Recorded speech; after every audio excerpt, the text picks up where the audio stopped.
Elon Musk bought Twitter, and depending on your political alignment mostly, either Daddy Elon is about to purge all the wokes and make Twitter great again, or he's a buffoon and he's going to run the place into the ground. So which is it?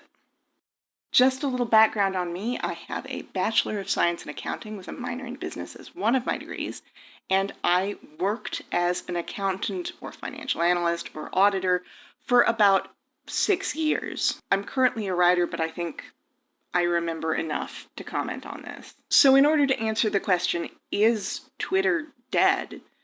Let's start at the beginning. Elon Musk decided he wanted to buy Twitter. I say decided, but it looks like he was actually kind of trolling. Like, he made an offer that doesn't seem to have been particularly serious, but he made the mistake of making it in writing, like as a contract, and he seemed very surprised when they sued him to like actually fulfill it. Rather than go through all the bother of a lawsuit he was certainly going to lose, he gave in and bought the place. Yay! So Elon put down $44 billion. Not all of it was his money, though. Elon brought in 19 other investors who provided $7.1 billion, about 16%. They're now co-owners of the company with him. About 30% of that $44 billion is in loans. Now, here's the tricky part. That's not Elon Musk's debt now. Unless there are some really unusual terms on that debt, which there might be, Elon is not on the hook for paying it off. That is now Twitter's debt. Twitter is responsible for servicing the debt. Was $44 billion a good deal? No. Twitter lost $221 million last year, and that's not that atypical. In fact, in its entire existence, it's only made a profit 2 years, I think 2018 and 2019, and those years it made about $1 billion. Let's get back to that $13 billion in debt, because it's an important number. Before Twitter was bought by Elon Musk, it had a reasonable amount of debt, like not a whole lot. In fact, it only paid about $50 million per year to keep up with its debt payments. With an additional $13 billion in debt, Twitter now has to pay, every year, just to keep current on payments, $1 billion per year. Just a reminder, Twitter has only ever made a profit twice, and it was for about $1 billion per year. So now, going forward, Twitter is going to have to do as well as it's ever done consistently just to break even. And you can't really pay debt in IOUs. I mean, it's already an IOU, and you can't pay wages in IOUs. In fact, Twitter now has a real cash flow problem. There are certain things like contract work where you have a little bit of extra time. You have usually like a 90-day period or something like that where you can wait to pay the vendor. You have to pay debt when it's due, however, when it's that kind of debt, and you have to pay wages on time too. If Twitter doesn't figure out its cash flow, it's gonna fold. There are a few ways a company like Twitter gets a hold of cash. First, it can take out loans, which Twitter can't do. It's already way over leveraged. Remember, it's got $1 billion in debt servicing, which it can't pay anyway. Nobody in their right minds is going to lend Twitter any money right now. Second option, if it were a publicly traded company, it could make more stock available for purchase, which it can't do right now because it's no longer a publicly traded company. In a private company, which is what Twitter is now, the owners can take some of their own personal cash and infuse it into the business. This can get a little bit complicated if a bunch of people co-own the business, because often the expectation is that the person putting more equity into the business owns more of the business. So it might get sort of interpersonally and maybe even legally complicated if every time Elon has to bail the place out, his co-owners own less and less of the place. You could also bring in another investor to bring more cash, but again, that would water down everybody else's share of the business, and nobody wants to be the guy who is bringing that much money to the table just to save Twitter from itself. Besides that, if there was somebody with, a spare $13 billion lying around who wanted to help Elon Musk buy Twitter, I think they would have already found the guy instead of taking out this much debt.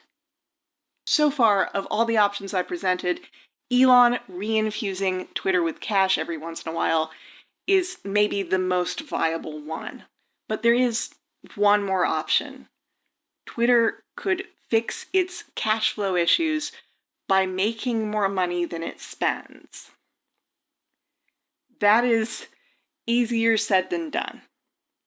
He could lower expenses, and it does look like he's trying to do that. He got all of the programmers at Twitter to print out their code on his first day there to see if he could find anybody who didn't know how to code at Twitter. Yeah. Word on the street is there have been some layoffs, both of programmers and of upper management. You're not going to find $1 billion by cutting non-essential and some essential staff. You're going to need to make more money. Elon's first big brainwave on how to do that was charge verified users $20 a month. Just as a refresher, Twitter verification is the little blue check mark you see next to some display names. It verifies that the user is who they say they are. They're either actually a company or actually the media or political or other famous figure they say they are. Twitter verification originally started as like a safety feature, both to protect the reputations of public figures and also because we don't want like some rando pretending to be the president, fooling a bunch of people for a number of years, and then saying we are now at nuclear war with Canada and everybody freaking the fuck out. Like that would go poorly. But also it does have an additional useful function if you're verified. It means that somebody's vetted you for notability. It now comes with a couple of tools to be able to reach out to other verified users. It's very useful for freelancers and for journalists who need to talk to people just to do their jobs. Charging for that and opening the feature up to anybody who can pay kind of defeats the purpose. It no longer protects the public figure, and it means that you're not vetted for notability. It means you can afford $20, which makes it way less useful. Plus, a bunch of the people with the blue check marks point out they're some of the most prolific posters on the website. They're the draw to the website. Why should they pay for the privilege of being the reason people are on Twitter in the first place? It was certainly a choice for Elon Musk to piss them off all at once. When Stephen King started posting that there was no way in hell he was going to pay $20 a month to keep his blue check mark, Elon Musk got in Stephen King's mentions and immediately caved. He said that no, he's not going to charge $20 a month. He's going to include it in the $8 a month service, Twitter Blue. Elon started doing his whole elevator pitch for Twitter Blue, including existing features and some new proposed ones. It would now include verification. There was also one feature that kind of bothered me. Verified users, Twitter Blue users, would be promoted in the replies above everybody else and would show up more visibly in search, which is kind of pay to play, honestly. He also said it would provide a revenue stream to start paying content creators on Twitter for their contributions to the website, which I don't oppose in theory, but in practice, Twitter has $1 billion shortfall, and Twitter Blue is not an attractive enough product to make up that shortfall. How are they gonna pay content creators if they're not keeping the lights on, you know? As of right now, Twitter actually makes money in two ways. First, selling your data. Not great, not a whole lot I have to say about that, but it makes more money on advertising. And there's kind of a problem with that. Ever since the advent of the internet, we suddenly have been able to quantify how much ads actually drive sales. And the answer is not a lot. Ads don't really drive all that many sales, which means the value of advertising has cratered. Most of our media is ad supported. There's a real crisis of people don't want to pay a subscription to read a newspaper. They'll go somewhere else, but also ads don't pay anything. So how does anybody get paid to do this work? Twitter has sorta kinda made the free content for everybody supported by ads thing work, but we're headed kinda slowly but surely into a recession. People are taking out more and more debt just to support themselves as inflation is climbing, and that means that they're not really buying stuff based on ads right now, which means that advertisers aren't willing to spend a whole lot of money on ad placements. Also, while I was editing this, major brands and a large advertising firm decided to pause running ads on Twitter while they assessed whether the company had any future and if Elon Musk is fit to run it.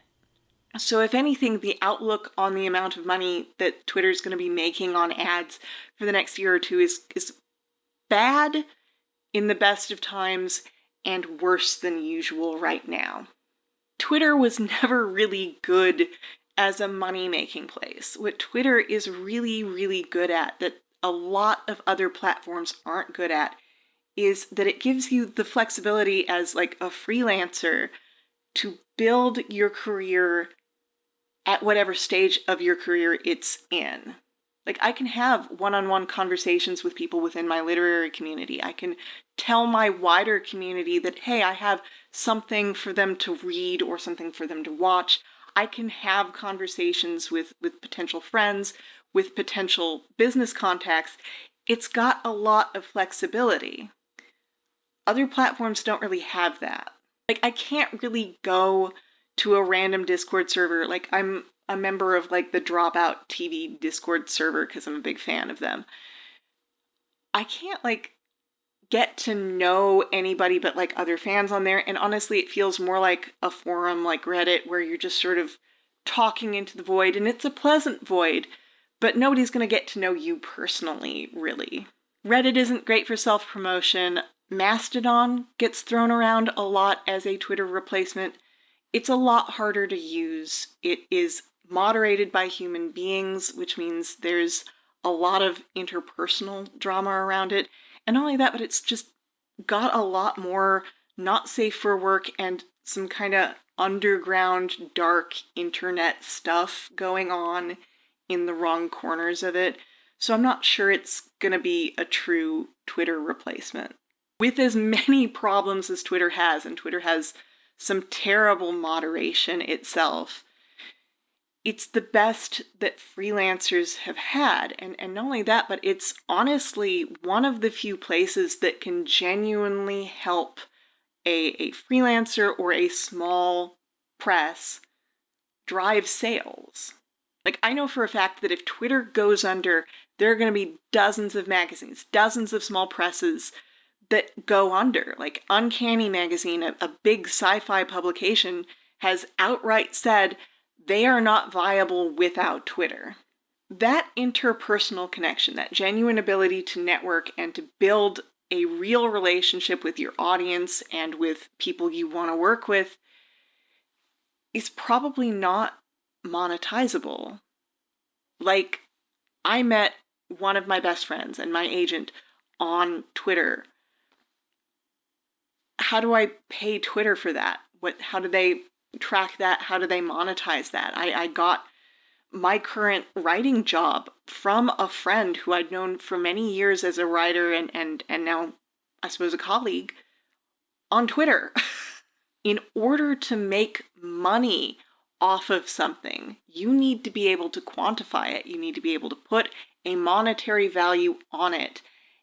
And what makes Twitter so useful to somebody like me is that it's not alienated, that it's very interpersonal, that I can build real relationships on it. Those two goals, make Twitter profitable and make Twitter useful, are at odds with one another. Let's pivot to talking about the reason why Elon wanted to do this in the first place. The fantasy that he and his fanboys share that Daddy Elon is going to come in and punish all the wokes and make Twitter a big, profitable, good business. That's not going to happen. The fact of the matter is, at least half of the users on the website and at least half of the blue check marks are liberal or to the left of liberal. They don't have the option to piss off half of their user base. They can't kiss goodbye to half their money right now. Also, here's kind of a funny fact. A lot of the right is actually on Twitter simply to troll the left. They don't like each other, they don't talk to each other. They're mostly there to camp out in the mentions of the left-wing figures they don't like and beg those people to get mad at them. Pretty please get mad at me. Fucking jackasses. They don't want to hang out with one another, right? We already know what a right-wing Twitter looks like. It looks like Gab, it looks like Parler, and it doesn't make any fucking money. So, Daddy Elon is not going to get to do the thing he wanted to do, the thing he's gonna find fun. In fact, he's mostly going to be listening to people whine about how he's not good at this, because he's not good at this. The longer Elon runs Twitter, the more opportunities he has to demonstrate that he doesn't know what the fuck he's doing. And that's bad for him because most of his net worth is in Tesla stock, and Tesla stock is artificially buoyed by the perception that Tesla is run by a genius. Tesla doesn't make all that much money. It really is valued based on Elon. And the longer he is in the very visible position of running Twitter and failing at it, the more at risk his net worth is. He's kind of fucked right now if he stays the head of Twitter. I do not see a path forward into profitability and success here for him. In fact, unless he just wants to own Twitter and is happy to take the reputational hit, to take the hit to his net worth, he should probably wait whatever amount of time would let him avoid lawsuits and then let the place fold. One more thing I forgot to mention. I suppose Elon could try and sell Twitter at a deep discount to try and get out from under this mess, but the amount of debt that he has saddled Twitter with wouldn't go away if he sold it, and that makes it really unattractive to any potential buyer. It also wouldn't allow him to save face. He would look like a failure if he sold it in this manner. So I don't think he's gonna go for that. The moment Elon Musk bought Twitter, it was his to do with as he pleased. He could let it fold tomorrow, he could sell it for parts, whatever he wanted, he could do. But it's not as if Twitter is this independently, profitable entity where he could go, this isn't bringing me joy, I'll just leave it alone, it'll just print me money where I'm not looking at it. He's gonna have to decide periodically, is this worth it to me to keep infusing it with cash? And I think the answer for him is going to be no sooner rather than later. And I think it's going to be no very suddenly. We're not going to get a whole lot of lead time to say our goodbyes. Even if the place does happen to survive, Elon Musk's vision for it doesn't sound great. He hasn't even made any overtures toward getting rid of the Nazi problem. If anything, he's kind of overtly transphobic and posted just recently a homophobic conspiracy theory. The guy's a reactionary. It's also just not going to be the same kind of place where I can approach people and get to know them in the same way, I don't think. I've already seen a change in how people are using the website. I've seen quite a few people go to updates only, and I've seen others leave. And that makes me really sad because I'm getting older, and I know from experience sometimes friendships aren't this instant thing. Sometimes they come from being in community with one another. Sometimes they build by means of accretion over many years, over many layers. And one day you wake up and you have somebody in your life who you love, and you don't know when that happened or how it happened, but you wouldn't want to be in the world without them. And I feel sort of this acute sadness that there are people who might have eventually been that for me, and they're gone. They're out of my life. That's kind of fucking sad, you know? And you know, if Twitter goes away, there are going to be publications that go away as a result of it. There are going to be freelancing careers that stall or die. There are going to be friendships that never happen, all because when the rich fuck around and just do normal things that, you know, thoughtless pieces of shit do sometimes, it affects the entire economy. It affects the rest of us. And that sucks. And as for anybody who's like unsympathetic because why did you put all your eggs in one basket in the first place? Twitter's infrastructure, its distribution infrastructure for media, not every individual, not every company can own billions of dollars worth of that kind of infrastructure. It's a means of production, if you will. And if you're saying, you know, it's a problem we don't all own the means of production, I agree. I agree with you. This is not like the first internet apocalypse. Like, everybody used to have blogs, blogs are gone. Everybody used to have like live journals, bulletin boards used to be more of a thing. We'll figure it out, you know? Probably. But it will be different, and we're not all going to land in the same place, and we're not all going to find each other again, and that sucks, you know? It does suck. As for me, you can find me on Twitter still, and I'm gonna be there for as long as I can hold out. You can find me here on YouTube. Hit the subscribe button. You can find me on patreon.com. Thank you so much to my Patreon subscribers. I write a couple of essays for them a month, and they get to see these video essays early. And now I have to think of where else I need to be in order to prepare for what's coming.